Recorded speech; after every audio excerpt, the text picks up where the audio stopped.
Listen, Emma's not with us this week, but she'll be back next week, and in her place, Professor Kevin Curran, no less than the Ulster University. I think used to calling you Professor these days.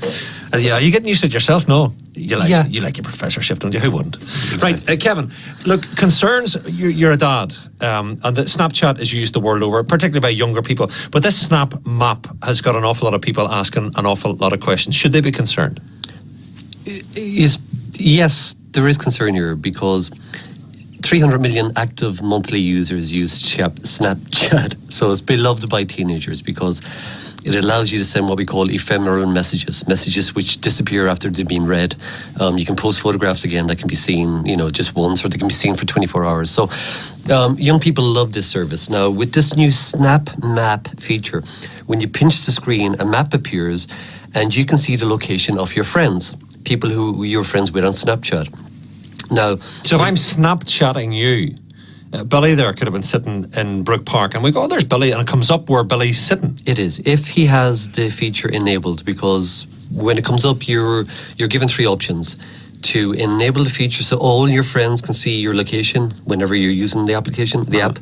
Only some friends or no one. So that's called ghost mode. So you can turn it off. You can select to not share your location. Gotcha. But of course, to get the full features out of it, young people will generally enable it so that they share it with their friends. And if there's 30 of them, I imagine it's fun to watch. There's Kevin walking over the Peace Bridge, and then somebody's in the city centre, somebody's in St. Collins Park. That can be fun. It's an excellent feature. It really is. The geeks are applauding it because it's just very addictive. It keeps people engaged. It allows you to see location. I know that there's live location on Facebook and other social media things where you can also use Find My Friends. But this is actually a really clever feature, the way it's implemented, integrated into Snapchat, and you can see other social media platforms bringing this in as well. It's just that it has kind of come in under the radar, and of course a lot of parents would not be au fait with what their kids are doing. They might know that they're using Snapchat, but they wouldn't know about a feature like this because we haven't seen one as powerful as this up to date. Well, if there are adults, put it like that, who seek or crave the attention of kids and where they are physically sitting in the world, this is an avenue.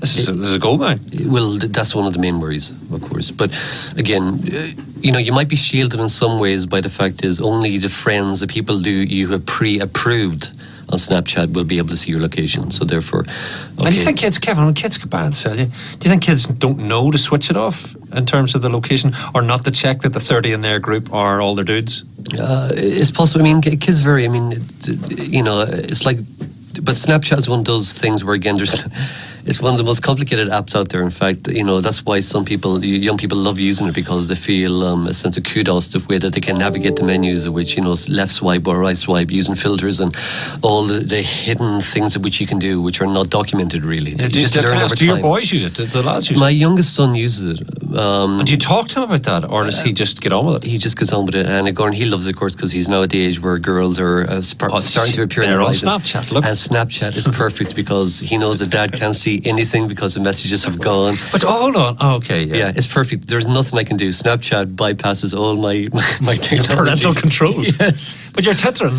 But I am. You like to think, like every parent, that it's not your kid.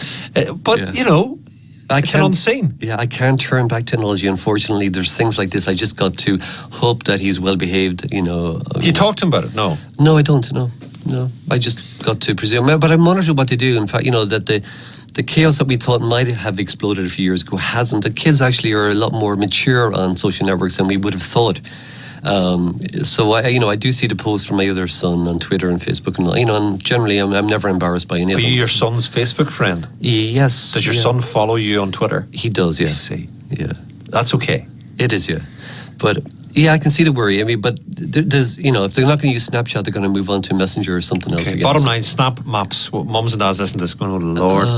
I suppose talk to your kids to ask them, are they aware about location sharing, and have they enabled it for older friends, and just the dangers about that. And of course, come back to never beating a stranger. Indeed.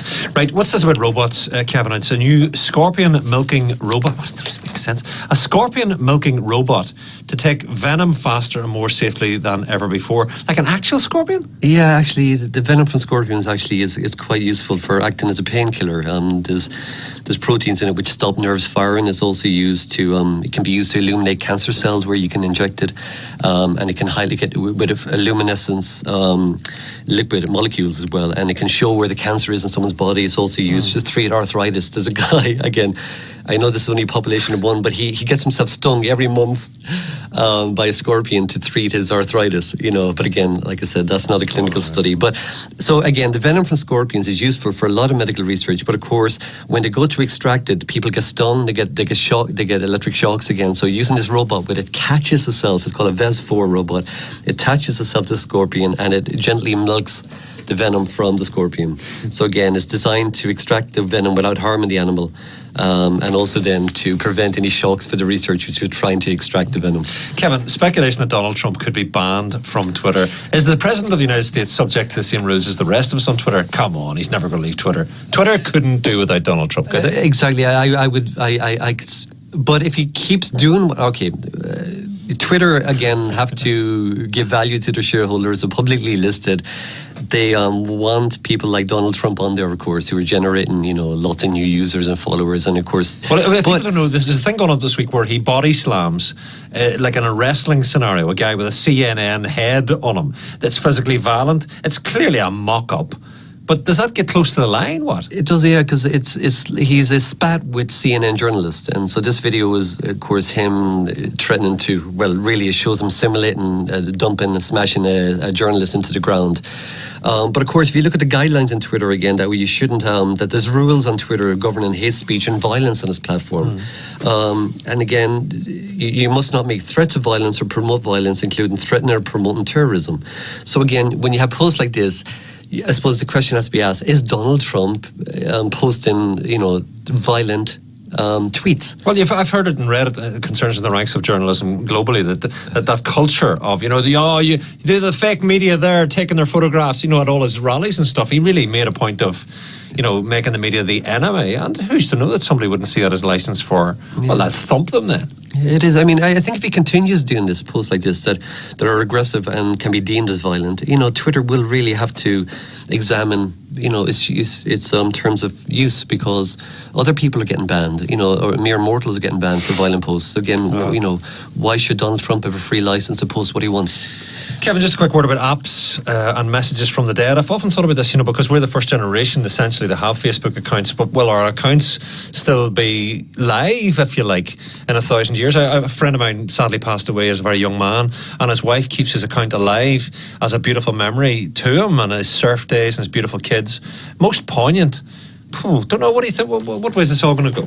There's actually a bigger debate to be had about people's accounts when they go away, like for instance their iPads or whatever, if they haven't revealed the password to someone, or maybe their bank accounts and other accounts which are locked by a strong password. So again, maybe trying to get access to those. But there is third-party services which allow you to register your email, your passwords with them, and they can be released upon when you die. But here is an app called Swan Song, which allows users to record videos and audio messages and prepare emails and slideshows of photographs, and then after you've been confirmed as dead, that these will get released to people you've chosen at the requested time. Get away.